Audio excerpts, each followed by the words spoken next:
देवगुरु बृहस्पति का भी अनादर जब इंद्र करने लगे, दुर्वासा का भी, तो निश्रीक हो गए, श्रीहीन हो गए। इसका अर्थ है जब व्यक्ति सद्विचारों से मुंह फेर लेता है तब वो दुर्बल हो जाता है। जयी व्यक्ति तो पुण्य के कारण ही होता है।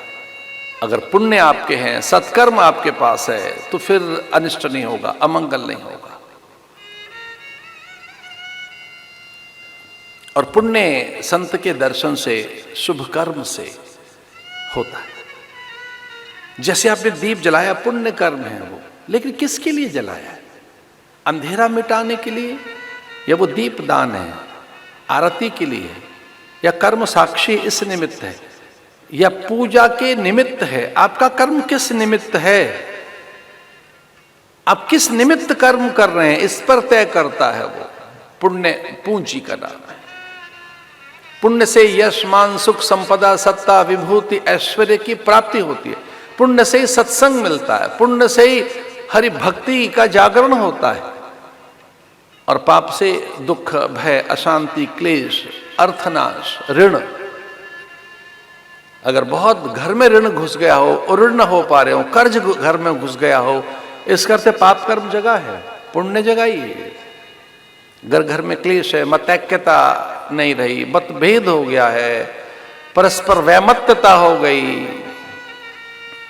परस्पर एक दूसरे में विरोध की भावना है, तब सत्कर्म करिए, शुभ कर्म करिए। इसलिए निश्रीक हो गए, बलि का राज्य हो गया स्वर्ग पर, और ये अर्थहीन, श्रीहीन, गुणहीन, बलहीन, शक्तिहीन, विचारहीन हो गए। हीनता का अर्थ ही है दुर्बलता, लेकिन सबसे बड़ी हीनता है वैचारिक हीनता, ज्ञान की दुर्बलता। महापुरुषों का और शास्त्र का ऐसा कहना है, ज्ञानहीन जो व्यक्ति है वो सबसे दुर्बल होता है।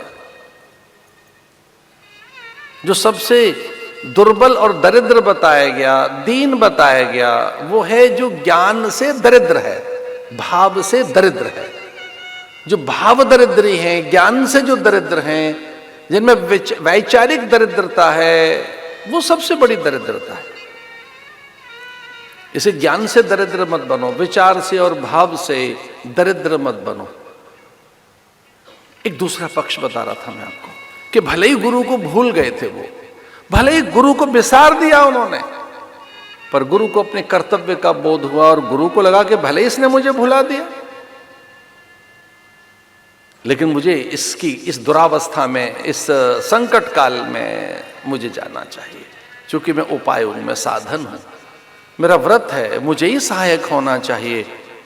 ये तो अज्ञानी है। तो आपने देखा जो प्राथमिक पाठशालाओं में अध्यापक हैं, वो किस प्रकार से एक निपट, निरक्षर और अज्ञानी बालक को सिखा रहे होते हैं। उनका धैर्य देखा आपने?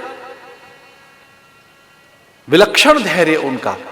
जो बालक को अक्षर का ज्ञान करा रहे हैं, अंक का ज्ञान करा रहे हैं, जो अंक अक्षर का ज्ञान करा रहे हैं, कैसा धैर्य उनमें कि बिंदु, दशमलव, शून्य, अंक गणनाएं, आखर बोध, उन्हें कभी कोई कष्ट नहीं होता। इसलिए सच्चा गुरु उसे कहते हैं कि उसे एक ही बात 1000 बार पूछो और वो विचलित नहीं होता, उसका नाम है सच्चा गुरु। वो इस बात से प्रसन्न होते हैं कि प्रश्न कर रहा है, ये बार बार प्रश्न कर रहा है। और यही बात मैं आपसे कह रहा हूं कि आप 1 मिलियंस टाइम मुझसे पूछना, मुझे अच्छा लगेगा और मैं तैयार हूं उत्तर देने के लिए। मैं आंसर के लिए रेडी हूं।